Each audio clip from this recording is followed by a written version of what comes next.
Welcome back to Reddit Stories. This week we have a few new stories. So, are you ready for these, Lena?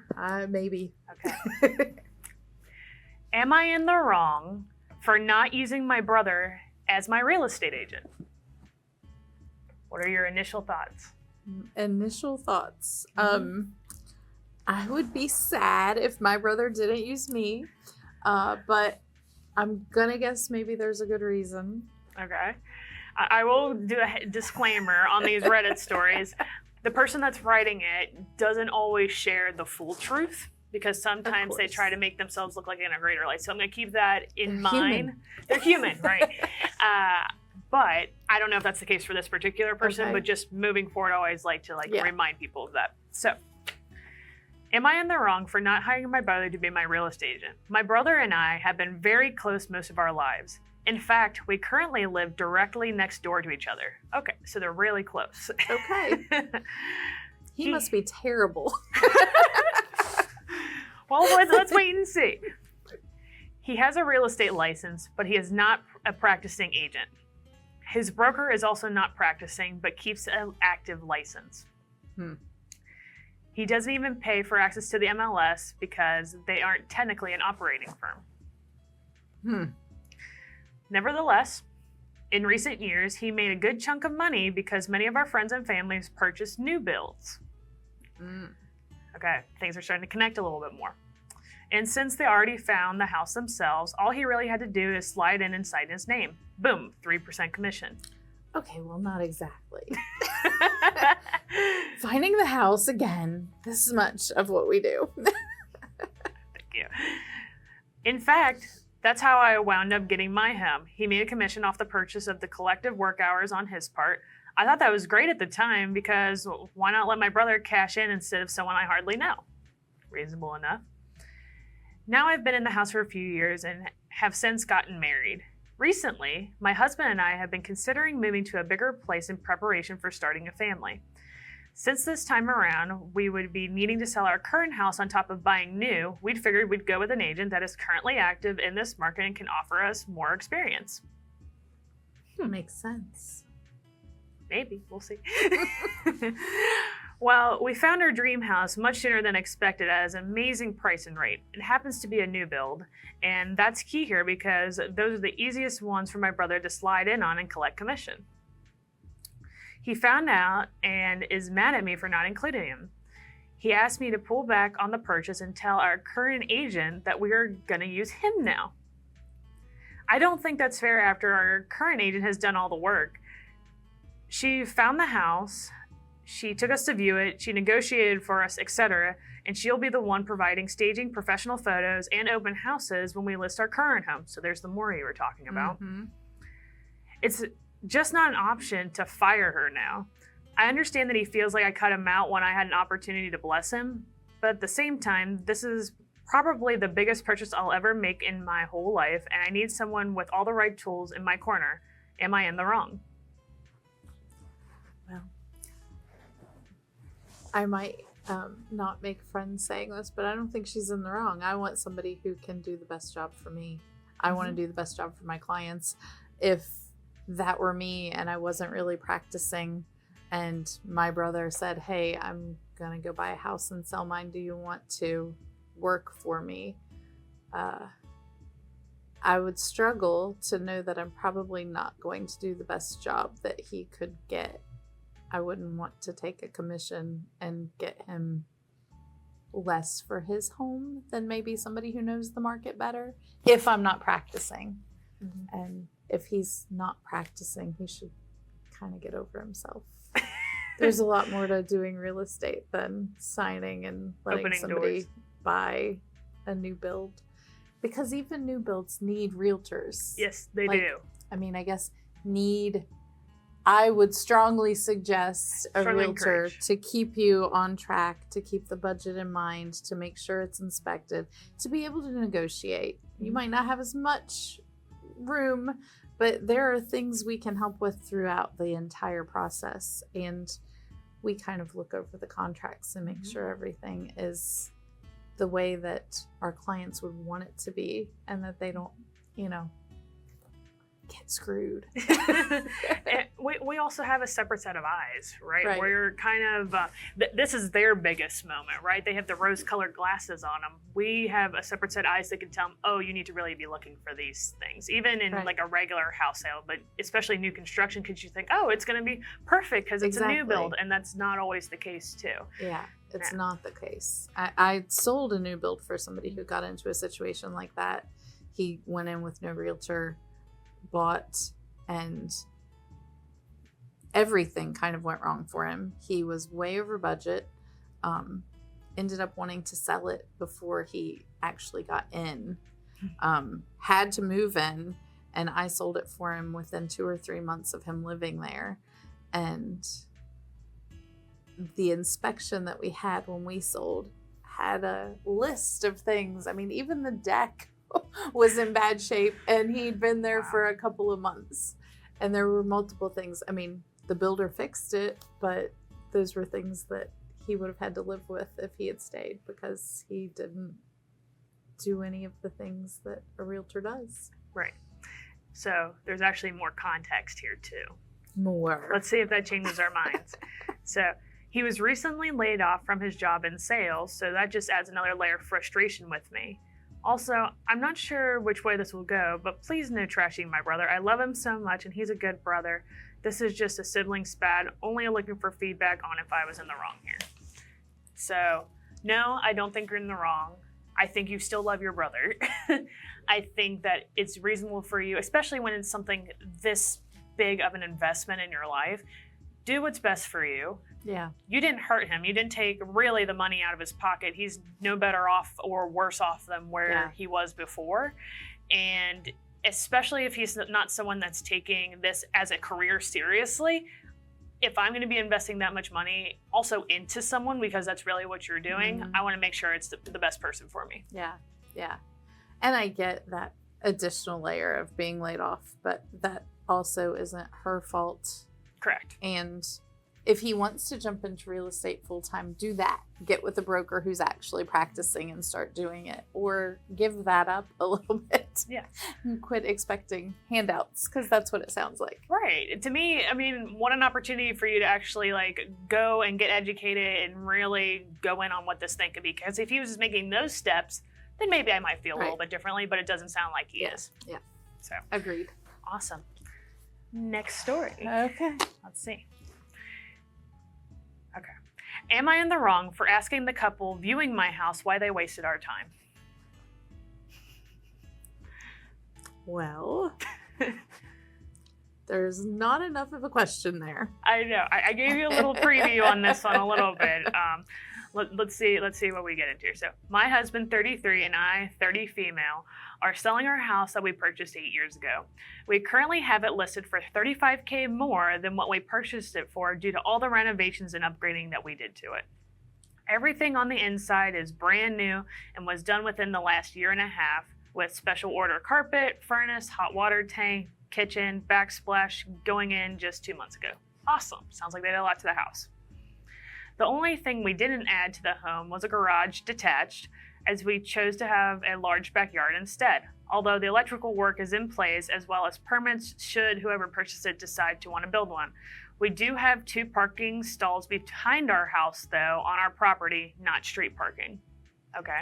So this is one of those things that personally, I don't think adding the garage, if you've never wanted a garage, would be an investment for you, but it's great that you already have all those hookups and everything in place. Yeah. So that's just a bonus in my head. Right. Our realtor messaged us with a viewing request at 5:36, which we agreed to. So we packed our kids up as well as our dog and left. We got back home at 6:30, only to find them still at our house, which that happens sometimes. I apologized and instantly went back outside with my husband and took the kids to the park. Great. Okay. Now, we were working with a realtor and not selling independently, as we don't want to deal with people viewing our homes personally. While I was outside waiting for them to finish up, this woman and her husband came out to ask me questions, like what the cost for the garage would be. I told them an approximate price, and she starts laughing, asking me how we could list our house so high when they would still have to pay $20,000 or more for a garage. I told her we made the decision to put that kind of money to upgrade the interior of our house, as a garage was never a need for us. She then got annoyed and began saying she wouldn't pay more than $320K for our house, which was less than what we had purchased it for. I told her I would never agree to that this conversation was over, and that if she had any more questions, then her realtor could reach out to mine. Okay.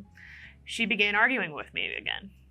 So I snapped and asked why she was wasting everyone's time, as our listing clearly stated there was no garage, but that we would gladly put one in, but we would be bumping up the listing by another $30K. Okay. She freaked out and said that it would put our place out of her price range.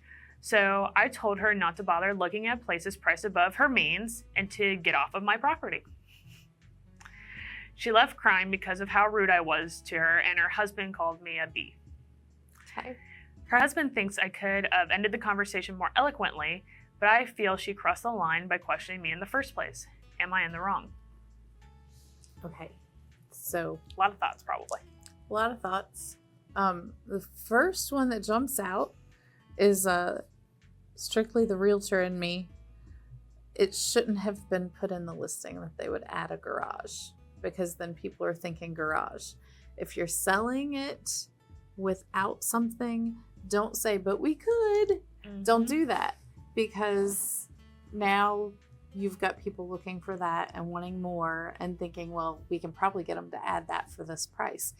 If the garage was never mentioned and they really needed a garage, they're not going to look at that listing, and this would have all not happened. Other than that, like, if you see people still in your house and you don't want to talk to them, don't. There are always going to be buyers who are trying to look at houses that are outside of their means. I try to reel mine in and say, nope, we're not gonna. That's why I send you a list of homes, because these are the things that we could potentially purchase, and you shouldn't waste people's time. But that sounds like a specific situation where maybe the listing actually started the problem. Yes. I also will ask, though, because buyers will linger they might say, okay, it's 5:30 to 6. Right. If they're interested, they're probably lingering, so maybe let them linger a little bit. But where is the buyer's agent? Right. That's my question. Like, why is it just her going up? That would be like my, I guess, me defending the seller at this point, Yeah. because I'm like, where is your agent? Because she is right on that. It should be handled between the two agents. Oh, And, completely. I don't think, I don't even know if she was out of line, because, I mean, honestly, that's the whole reason for agents, right? A home is very emotional. You're very emotionally invested and attached. And when someone criticizes it, you feel like you're being criticized. That's why there's a buyer's agent and a listing agent who can talk to each other. And we don't care. We have no emotional investment on the homes. We might get emotionally invested in our clients and protect them, but you can talk bad about a house and I'm not going to get mad at you. And that's why we handle things more professionally, and we can work on the negotiations much better than somebody who lives there. Right. Or someone interested in purchasing it as well. Right. Because then there's finances involved too. Yes. So there is more information on this one. They just wanted to clarify some things. Okay. So, 1, no, my realtor was not on site, as it is common practice where I live to have the seller's realtor realtors there unless they are the ones personally doing the showing. So they don't have an agent. Same here. Yep, that's where we're at. An interested buyer's realtor reaches out to them to request a showing, which is arranged upon our approval, and he then provides them with the code and the lockbox on our front door. Great. Same here. Their realtor was there initially. As I saw him when I had come home, I then left to our back alley with my dog while my husband took the kids across the street to the park. I'm assuming they had left altogether, and when their realtor drove off, they came around to the back and started questioning me. Don't love that. Don't love that. I will say that I don't know if younger people do it a lot, but I am of a certain age and I work with clients that are of my age and even older. And a lot of people feel like they're going to find out more about the house if they hang out and talk to neighbors and things like that. And I know for a fact, at least once, I had a client who, as I drove away, stayed and decided to walk the neighborhood because people were outside and ask questions and try to figure out why they were moving and all that kind of stuff. I don't recommend on any level. I understand, I guess, why some people do that. And I think maybe it was more commonplace years ago. I don't think you should approach the people living in the home if they aren't there and ready to answer questions. There are sellers who like to be there. I don't recommend that either. But yeah, I just think it's better to let realtor to real. That's why you hire us. Let us handle the questions and the negotiation, because that turned into an argument instead of a negotiation. Yeah, so I think that there's a difference between talking to the neighbors and then go directly to the seller as well. Because you can be asking about the neighborhood and all those things. Great. It's not almost a personal attack on the seller being like, well, what about this garage? Yeah.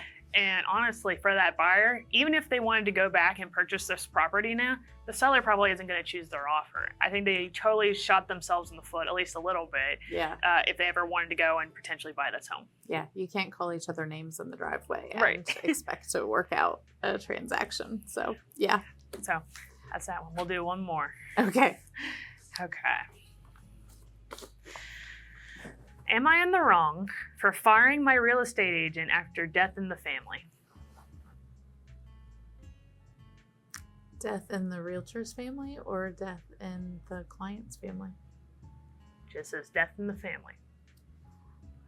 I feel like if you fire someone, there might be a good reason, but I don't know. Let's hear more. Let's read on. All right. So, my real estate agent was recommended by a friend of a friend of a friend. Good start. Yeah. He's not been so great. He's so nice and needs the work. It's been a struggle as he seems inexperienced. This is a second career for him. Okay? When I ask questions, he either says he doesn't know, and that's it, doesn't offer to look it up, leaving me to look online at county websites, etc., or calls the listing agent to ask. Okay? He calls listing agents a lot, including for questions that are non-specific knowledge of the owner, like, do you think I'd be allowed to build an addition? Okay. A fantastic house came on the market. I was super excited. I texted him, no answer. 3 days later, I texted again, no answer. Almost a week later, I texted again. Offer review date was in 3 days. He replied that a family member had passed away and apologies for not replying earlier. Of course, I say it's fine and he should focus on his family as it's more important. I asked if someone else at his office might be able to handle my house or if I should find someone else. He says, no, he can do it. I'm reluctant, but feel bad and agree. Long story short, he doesn't do it. He didn't respond when I tried to schedule a showing. I went to the open house by myself Saturday. He couldn't answer some of my questions, and the listing agent wasn't replying when he had asked her. I think because there was a lot of interest. He hadn't seen the house and just asked me what I wanted to put in the offer with no guidance. That's terrible. That's terrible. I knew I had to go over, but I wasn't sure by how much. I texted my agent, who would respond slow or not at all. Then he seemed confused by some basic things I was trying to work out. Appraisals, what is something in the pre-inspection meant, etc. I couldn't figure out an offer on time today. It's too much money for me just to be winging it, but I am crushed. Mortgage rates are rising and my lease is up June 1st. This is back 2 years ago. My landlord is raising my rent and asking for a 1-year lease, so I really want to move within the next 6 weeks. Okay. So she needs a house like now. Like now. That house is gone, but another will likely come on the market this week or next. It's only been a bit over a week since that family member died, and I have no reason to believe my agent is going to get over something that significant soon, but he insists he can and wants to do it. Am I in the wrong if I tell him I'm getting another agent? We don't have a contract. Okay. So the way that I start with clients is I meet and get to know each other and sign a contract. Yep. So first of all, it's already a bad start, and it doesn't sound like before the death he was doing a great job.